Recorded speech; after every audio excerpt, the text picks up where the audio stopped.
வணக்கம் நண்பர்களே, welcome back to epic life. நான் உங்கள் வெற்றி கூட்டாளி. பள்ளிக்கூடம் சொல்லித்தராத பணத்தின் பாடங்கள் அப்படிங்கிற புத்தகத்தில் இருக்கக்கூடிய பாடங்களை நம்ம தொடர்ச்சியாக ஒவ்வொரு வீடியோவில் நம்ம பார்த்துக்கிட்டு இருக்கிறோம். இது 5வது பாகம்.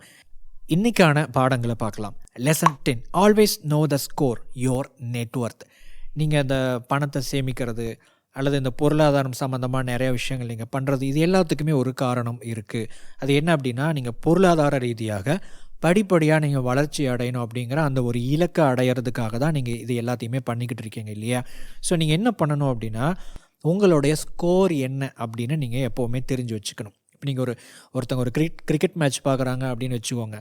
அவங்க பார்க்கும்போது என்ன பண்ணுவாங்க, எவ்வளோ பால்ஸ் இருக்குது, ஸ்கோர் என்ன, எவ்வளோ ரன் எடுக்கணும் அப்படிங்கிற விஷயங்கள் எல்லாம் பார்த்துக்கிட்டே இருப்பாங்க.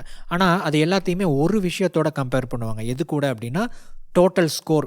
இது வரைக்கும் எவ்வளோ ஸ்கோர் பண்ணியிருக்கிறாங்க, எவ்வளோ விக்கெட் போயிருக்கு, எவ்வளோ ஓவர்ஸ் இருக்குது, எவ்வளோ பால்ஸ் இருக்குது, யார் ஆடுறாங்க, இது எல்லாத்தையும் ஒரு விஷயத்தோட கம்பேர் பண்ணுவாங்க, ஸ்கோர். ஸோ ஏன்னா இப்போ நம்ம என்ன ஸ்கோரில் இருக்கிறோம் அப்படிங்கிறத வச்சு இவங்களால் அதை அடிக்க முடியுமா, அடிக்க முடியாதா, அல்லது கொஞ்சம் கஷ்டமா, ரொம்ப ஈஸியாக அப்படிங்கிறத கணிக்க முடியும். ஸோ உங்களுடைய ஸ்கோர் என்ன அப்படின்னா, உங்களுடைய நெட்வொர்த், நிகர மதிப்பு. உங்களுடைய நிகர மதிப்பு என்ன அப்படிங்கிறத நீங்கள் அடிக்கடி செக் பண்ணிக்கிட்டே இருக்கணும். பொதுவாக நிறைய பேர் என்ன சொல்லுவாங்க அப்படின்னா, வருஷத்துக்கு ஒருக்கா நீங்கள் அதை செக் பண்ணணும் அப்படிங்கிற மாதிரி சொல்லுவாங்க. ஆனால் இந்த புத்தகத்தினுடைய ஆசிரியர் தான் மாதத்துக்கு ஒரு முறை இதை அவர் செக் பண்ணிக்கிட்டே இருப்பாராம். சரி, அது எப்படி பண்ணுறது அப்படின்னா, முதல் விஷயம் ஒரு சிம்பிளான ஒரு ஃபார்முலாங்க. உங்ககிட்ட மொத்தமாக என்னென்ன விஷயங்கள், ஒரு சொத்துக்கள் இருக்குது, பணம் இருக்குது, அது எல்லாத்தையும் நீங்கள் கணக்கிடணும். இப்போ உதாரணத்துக்கு கையில் எவ்வளோ பணம் இருக்குது, சேவிங் அக்கௌண்ட்டில் எவ்வளோ பணம் இருக்குது, என்னென்ன சொத்துக்கள் இருக்குது, நகைகள் இருக்குது, அதனுடைய மதிப்புகள் எல்லாத்தையும் நீங்கள் போடணும். அதோட உங்களுக்கு என்னென்ன கடன்கள் இருக்குது, என்னென்ன செலவுகள், எவ்வளோ மாதம் எவ்வளோ செலவாகுது, அந்த செலவுகள், லையபிலிட்டிஸ்ன்னு சொல்லுவாங்க, பொறுப்புகள். இப்போ நீங்கள் எந்தெந்த விஷயங்கள் உங்களுக்கு பணம் கொடுத்துக்கிட்டு இருக்குது, உதாரணத்துக்கு வீட்டு வாடகை, ஒரு வெஹிக்கிள் வச்சுருக்கிறோம் அப்படின்னா அதுக்கான மெயின்டெனன்ஸ். ஸோ இது எல்லாத்தையும் ஒன்றா கூட்டணும். இப்போது முதல்ல நம்ம கூட்டணும் இல்லைங்களா, உங்ககிட்ட இருக்கக்கூடிய அந்த சொத்துக்கள். இதிலிருந்து இப்போ நீங்கள் ரெண்டாவது ஒரு செட் ஆஃப் உங்களுடைய லையபிலிட்டிஸ் எல்லாம் கூட்டியிருப்பீங்க இல்லையா, கடன்களாகட்டும், செலவுகளாகட்டும், இது எல்லாத்தையும் கழிக்கணும். அப்படி கழிக்கும்போது மிச்சம் எவ்வளோ வருதோ அதுதான் உங்களுடைய நிகர மதிப்பு.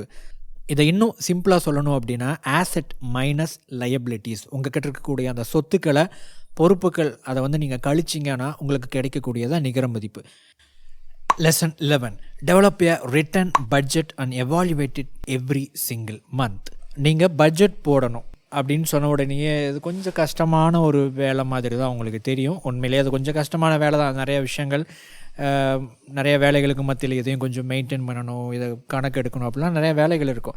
பட் இதை ரொம்ப சிம்பிளாக அட் த சேம் டைம் எஃபெக்டிவாக பண்ணணும் அப்படின்னா அதுக்கு ஒரு சில விஷயங்கள் இருக்குது. சரி, எதற்காக முதல்ல பட்ஜெட்டிங் பண்ணணும் அப்படின்னா, அதுக்கான ரீசன், அதற்கான காரணம் சிம்பிளான ஒரு விஷயம். உன்னுடைய வருமானத்தை அதிகரிக்கணும், தேவையில்லாத செலவுகளை குறைக்கணும், பணத்தை அதிகமாக மிச்சப்படுத்தணும், சேமிக்கணும், முதலீடு பண்ணணும். அப்படிங்கிறதுக்காக தான் நீங்கள் பட்ஜெட்டிங் பண்ணுறீங்க. அதுக்கு நீங்கள் என்ன பண்ணணும் அப்படின்னா, முதல் விஷயம், உங்களுடைய அந்த பட்ஜெட், உங்களுடைய செலவுகள், வருமானத்தை நீங்கள் ட்ராக் பண்ணணும். சிம்பிளாக உங்களுக்கு எவ்வளோ பணம் உள்ளே வருது, எவ்வளோ பணம் வெளியே போகுது, எந்தெந்த விதத்தில் வெளியே போகுது அப்படிங்கிறத முதல்ல நீங்கள் ட்ராக் பண்ணணும், நோட் பண்ணி வைக்கணும். ரெண்டாவது, ஒரு பட்ஜெட்டு நீங்கள் உருவாக்கணும். இது எப்படின்னா, நீங்கள் அனலைஸ் பண்ணணும். ஓகே, இதெல்லாம் எனக்கு தேவையில்லாத செலவுகள், எது எனக்கு தேவை, எனக்கு எதில் மிச்சப்படுத்த முடியும் அப்படின்னு சொல்லிட்டு அனலைஸ் பண்ணிங்கன்னா உங்களுக்கு ஒரு ஐடியா கிடைக்கும். அதுக்கப்புறம் நீங்கள் ஒரு பட்ஜெட் போடணும். அதாவது முக்கியமாக என்னென்ன தேவைகள், எனக்கு என்னென்ன செலவுகள் இருக்குது, என்னென்ன கேட்டகரியில் என்னென்ன செலவுகள் இருக்குது, அந்த செலவுகளுக்கு நான் ஒரு பர்டிகுலர் லிமிட்டை செட் பண்ணி, நான் இதுக்குள்ளே நான் என்னுடைய செலவுகளை முடிச்சுக்க போகிறேன் அப்படின்னு சொல்லிட்டு நீங்கள் அதில் ஈடுபடணும். சரி, இப்படி ஈடுபடும்போது அதனுடைய நோக்கம் என்னவாக இருக்கணும் அப்படின்னா, அதிகமான பணத்தை சேமிக்கணும், அதிகமான பணத்தை முதலீடு பண்ணணும், அல்லது வேறு ஏதாவது ஒரு விதத்தில் அந்த பணத்தை கொண்டுட்டு போயிட்டு அதிகப்படுத்துறதுக்கான வழிகளில் ஈடுபடணும். அப்படிங்கிறதான் உங்களுடைய ஒரு கோலாக இருந்து இந்த பட்ஜெட்டிங்கை ஃபாலோ பண்ணிங்க அப்படின்னா நிச்சயமாக நீங்கள் படிப்படியாக உங்களுடைய அந்த பொருளாதார இலக்குகளை அடைய முடியும்.